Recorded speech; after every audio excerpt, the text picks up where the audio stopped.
नमस्कार मित्रांनो, all India Muslim personal बोर्डाचे प्रवक्ते, तालिबानचे समर्थक असलेले सज्जाद नोमानी यांचा व्हिडिओ, त्याचे काही अंश इंटरनेटवर धुमाकूळ घालतायत. तुमच्यासाठीही हे अंश दाखवत आहे. पण आपल्याला विनंती आहे की या सज्जाद नोमानी यांचं स्वतःचं यूट्यूब चॅनल आहे, त्याच्यावर जाऊन हा पूर्ण व्हिडिओ बघावा, हे अपील बघावं, म्हणजे तुम्हाला कळेल ही फक्त शीतावरनं भाताची परीक्षा नाहीये. हा प्रकार किती गंभीर आहे ते पहा हा व्हिडिओ.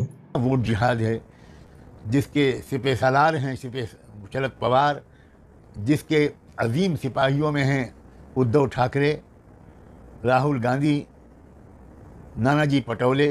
मैं उम्मीद करता हूँ जीत गए तो वो दस्तूर नहीं बदल पाएंगे, लेकिन मैं इस बात की तरफ भी तवज्जो दिलाना चाहता हूँ कि महाराष्ट्र के इलेक्शन ने ऐसी अहमियत हासिल कर ली है कि अगर यहाँ वो जीत गए हरियाणा की जीत के बाद, तो उसके बाद उनके हौसले बहुत बुलंद हो जाएंगे और फिर दिल्ली सरकार वो नए हौसलों के साथ दस्तूर की तब्दीली जैसे अपने नापाक इरादों की तकमील की तरफ आगे बढ़ेगी. और अगर महाराष्ट्र में उनको शिकस्त हो गई तो इत्तलात के मुताबिक दिल्ली सरकार भी बहुत दिन तक नहीं ठहर पाएगी. तो हमारा निशाना सिर्फ महाराष्ट्र सरकार नहीं है, बल्कि मरकज़ी हुकूमत है और मुल्क का मुस्तकबिल. पाहिलत मित्रांनो, हे दोन अंश आहेत. जसे म्हटलं की मोठा व्हिडिओ हा 8-8.5 मिनिटाचा आहे आणि तो ज्या संदर्भात केलेला आहे ती एक पत्रकार परिषद 2 दिवसापूर्वी घेण्यात आली होती. दोन मुद्दे याच्यात ठळकपणे दिसतात. तालिबान समर्थक सज्जाद नोमानींचे सिपाहे सालार म्हणजे सरसेनापती शरदचंद्र पवार आहेत आणि त्यांचे योद्धे, अजीम योद्धे उद्धव बाळासाहेब ठाकरे आणि नाना पटोले आहेत. आणि वर म्हणजे जसं चोराच्या उलट्या बोंबा ही जी मराठीत म्हण आहे, त्याच्यात नोमानी म्हणतात हा कुठला वोट जिहाद आहे, ज्याचे सरसेनापती शरद पवार आहेत, ज्याचे योद्धे उद्धव ठाकरे आहेत, नाना पटोले आहेत, हा कसा वोट जिहाद असू शकेल? अरे मित्रांनो, हाच तर वोट जिहाद आहे.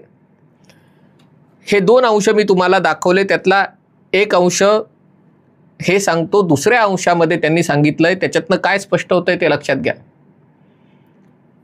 जो वोट जिहाद लोकसभेच्या निवडणुकीत 2024 लोकसभा निवडणुकीच्या प्रचारात करण्यात आला, त्याला पूर्णतः यश आलं नाही.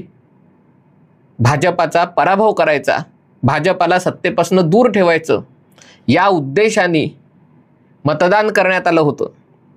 पण तरी देखील भाजपाला 240 जागा मिळाल्या आणि आघाडी सरकारसह भाजपा सत्तेवर आला. आता सज्जाद नोमानी म्हणतायत की हरियाणामध्ये या लोकांना जो विजय मिळाला आहे, त्याच्यानंतर महाराष्ट्रात जर यांना विजय मिळाला तर यांचे इरादे बुलंद होतील, यांचं धैर्य वाढेल आणि म्हणून महाराष्ट्रात यांना शिकस्त द्यायची आहे. आणि त्याच्यासाठी या पत्रकार परिषदेत काय झालं ते लक्षात घ्या. आणि या पत्रकार परिषदेवर हिंदी चॅनलनी बातम्या केल्यामुळे मराठी चॅनलला तर हे पडलेलंच नाही आहे,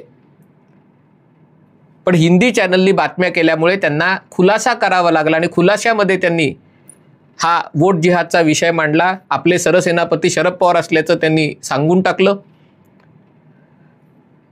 त्याच्यात सांगायचा मुद्दा असा आहे की या म्हणजे All India Muslim Personal Law बोर्डनी नाही, कारण त्या बोर्डचा राजकारणाशी काहीही संबंध नाही, जसं कोणाला खरंच वाटेल, पण ठीक आहे, या मुस्लिम पर्सनल लॉ बोर्डचा राजकारणाशी काहीही संबंध नाही. पण त्याचे प्रवक्ते त्यांच्या वैयक्तिक कॅपॅसिटीमध्ये आणि त्यांचे सगळे सहकारी, ते सगळेचे सगळे मुस्लिम होते, ते त्यांच्या नागरिक म्हणून एका वैयक्तिक क्षमतेमध्ये लोकांना, सर्व जनतेला म्हणजे हिंदू, मुस्लिम, शीख, पारशी, ख्रिश्चन, जैन, अगदी ज्यू लोकांनाही आवाहन करत होते की निवडणुकीत तुम्ही कशा प्रकारे मतदान करा.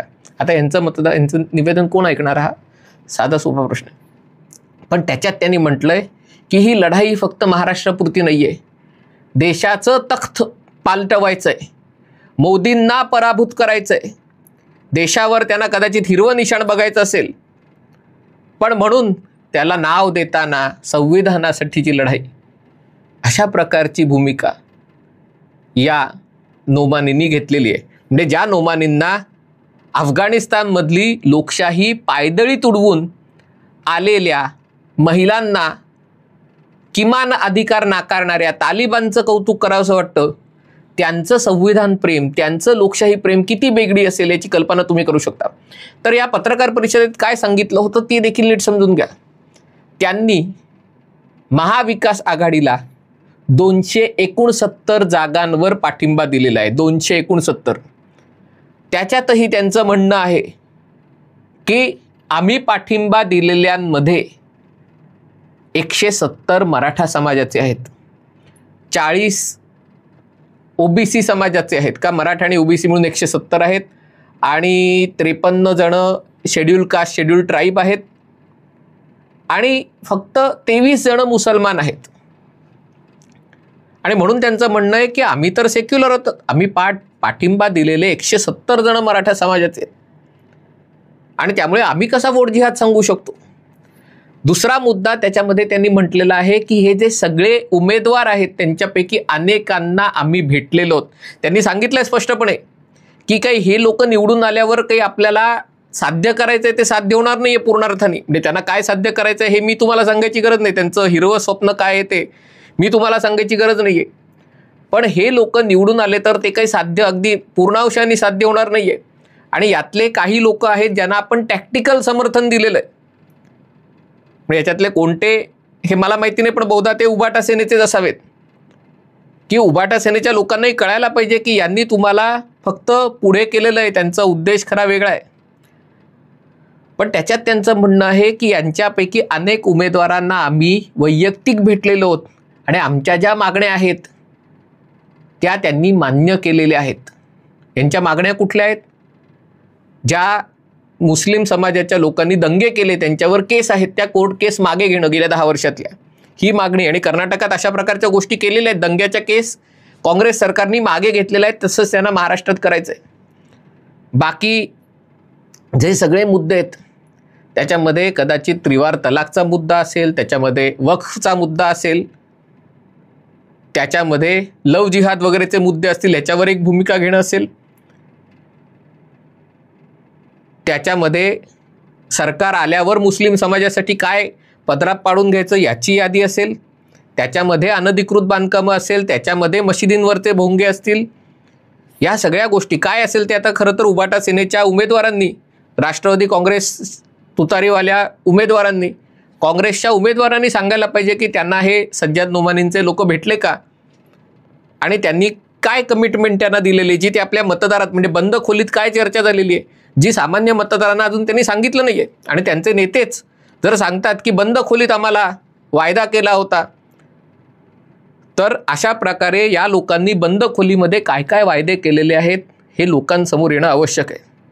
आणि त्यामुळे यांनी सांगितले की अशा प्रकारे ही टॅक्टिकल लढाई आहे, यांना आपल्याला निवडून द्यायचं आहे कारण आपल्याला मोदींना हरवायचं आहे. म्हणजे यांना हे कळायला पाहिजे, जे नोमानीसारख्या लोकांच्या पाठिंब्यावर जे हिरवे झाले मनातनं, त्यांना कळायला पाहिजे की हे लोक तुमचा फक्त वापर करून घेत आहेत आणि तुम्ही स्वार्थामुळे, तुम्ही अहंकारामुळे इतके आंधळे झालेले आहात की तुम्ही या लोकांच्या पाठिंब्यावर त्यांना काय वायदा करून बसलाय कल्पना नाही, पण तुम्ही निवडून आलात समजा तर हे लोक तुम्हाला वापरून घेणार आहेत.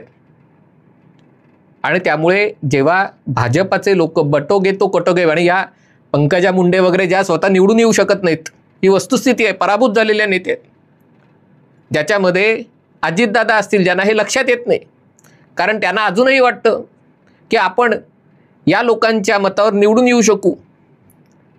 पण प्रत्यक्षात मात्र ज्या लोकांनी 1993च्या शिवसेनेने केलेल्या दंगली विसरून त्यामध्ये बाळासाहेब ठाकरेंचा असलेला सहभाग, आणि याच्यावर ठपका कोणी ठेवलेला, काँग्रेस आणि राष्ट्रवादीच्या, पहिले काँग्रेसच्या शरद पवारांच्या आणि नंतर राष्ट्रवादी काँग्रेस आणि काँग्रेसच्या माध्यमातून आलेल्या श्रीकृष्ण अहवालांनी ठपका ठेवलेला. या सगळ्या गोष्टी जर विसरून आपण बाळासाहेबांच्या मुलाला पाठिंबा देत असो, आणि तेच ते म्हणतायत की हे आम्ही पाठिंबा दिला आहे, हे काय आमच्या मनातनं दिलेलं नाही आहे, पण मोदींना हरवायला पाठिंबा दिलेला आहे. आणि हे जर अजित पवारांना कळत नसेल, हे जर पंकजा मुंडेंना कळत नसेल, तर तो त्यांचा प्रश्न आहे. पण हे तुम्हाला आम्हाला कळलं नाही तर या देशातही तालिबानी वृत्तीचं सरकार, म्हणजे नाव बाबासाहेबांची घटना समोर ठेवायचं पण वृत्ती तालिबानी, अशा वृत्तीचं सरकार आलं तर आश्चर्य वाटणार नाही.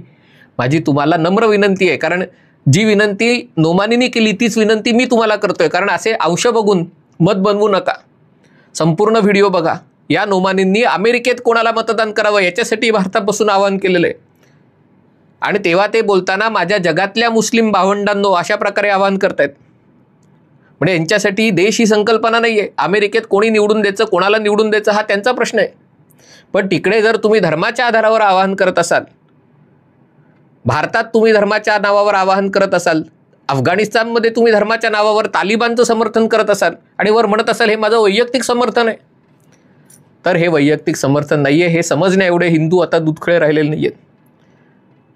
आणि त्यामुळे कितीही नाकारण्याचा प्रयत्न नोमानींनी केला की हा वोट जिहाद नाही आहे, शरद पवारांना नेतृत्व सरसेनापती म्हणणं हे कसा वोट जिहाद असू शकतो, तर हाच खरा वोट जिहाद आहे. कारण तुम्ही जर या मुस्लिम लोकांनी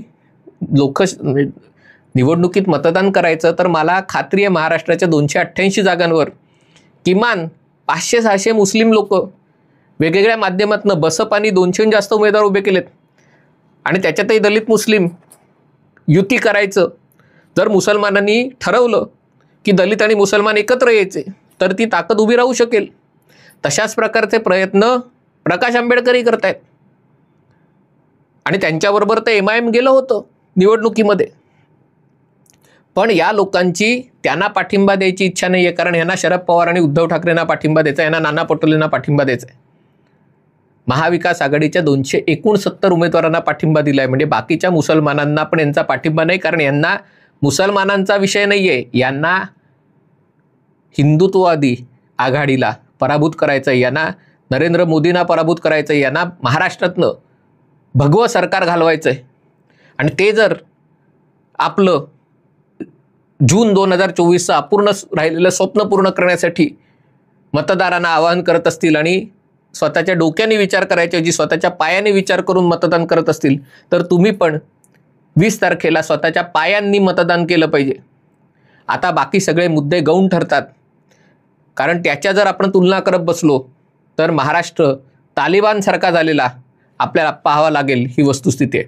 हा व्हिडिओ आपल्याला आवडला असेल तर कृपया लाईक करा, शेअर करा आणि चॅनल सबस्क्राईब करायची विनंती आहे. तुर्तास इथेच थांबतो. पाहत रहा MH48.